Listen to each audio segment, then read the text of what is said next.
5 minutes that we have, any questions for Margaret or Leah? Yes, sir. For both of them, how do you feel about the potential theft of your world?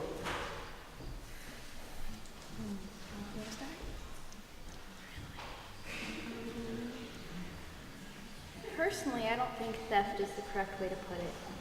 I think we have potential. Oh, sorry. Yeah, thanks. Personally, I don't think theft is the way to put it. I think we have potential as a people and as a group. We have, you take the mic, I'll take one. We have potential as a group to improve our habits and change what we're doing.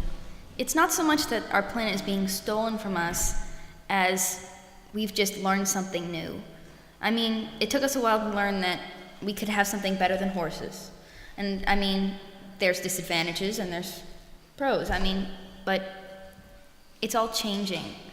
We're constantly changing depending on what we learn. So it's not really stealing to me, it's changing. It's the natural evolution of our culture and society. Yeah, I am not here to debate whether it's theft or not. I personally am optimistic because I agree with Leah. I think that we as a people, we've proven that we can do great things. We've proven that we can advocate for civil rights, for slavery, for you name a bunch of causes, but generally speaking, we've proven that if you get enough people to cooperate and if you get enough people that have the same views about something, that we can create change around that. So I don't know if it's theft or not, but I think we definitely have the power to do something. It just hasn't exactly solidified itself. Yes, sir. I have two granddaughters who are 4 years old. I have two granddaughters who are 4 years old. And at this point, they know nothing of this. I have made a point of taking them into the woods and showing them the mosses and sharing what I know and love in the natural world.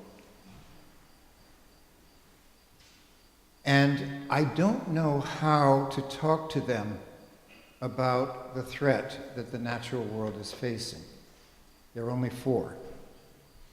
Can you help us to understand how we tell the story to our children over time so that they can get it, that they are empowered to make a difference and yet still understand the nature of the threat facing them?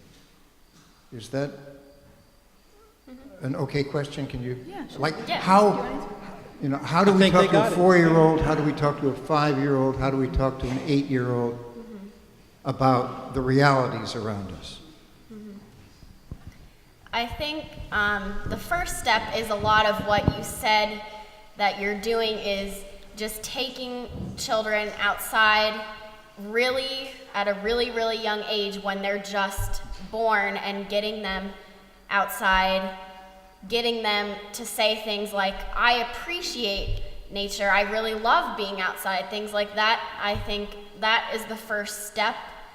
And then you can get to a place of telling them a little bit more about the landscape, which is what you said you're doing. And then I think after that, it's a lot, it depends on who the child is, but I think you can just sort of lightly explain that once they have an appreciation for nature, you can explain to them that things like coal and oil and things like that are not safe for the earth.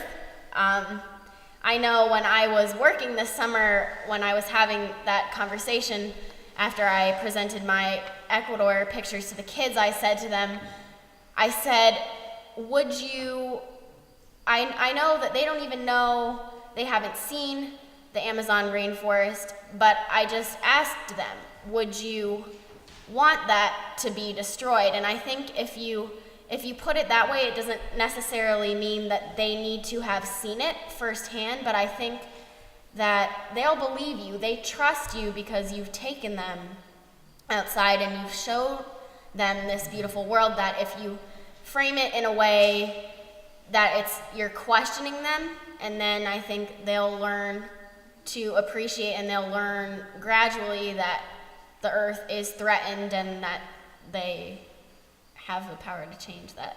Does that sort of answer? Well, the way I understand it is, you first have to understand that the earth is something that's worth saving. You first need to appreciate nature and all it offers. And then, I'm not saying you take a 4-year-old and you take them outside and you make them live out there for 24 hours. I'm just saying that if you show them to respect nature and then gradually, over time, teach them as they get to the mature age to know certain things. You can't know as a 5-year-old all about carbon emissions. You have to tell them over time and at a reasonable pace, but I think the way to do it is to teach them to respect the earth and then to gradually tell them all the scientific facts about it. Wow. Is that time? I'm sorry, that's our time, but wisdom. Thank you.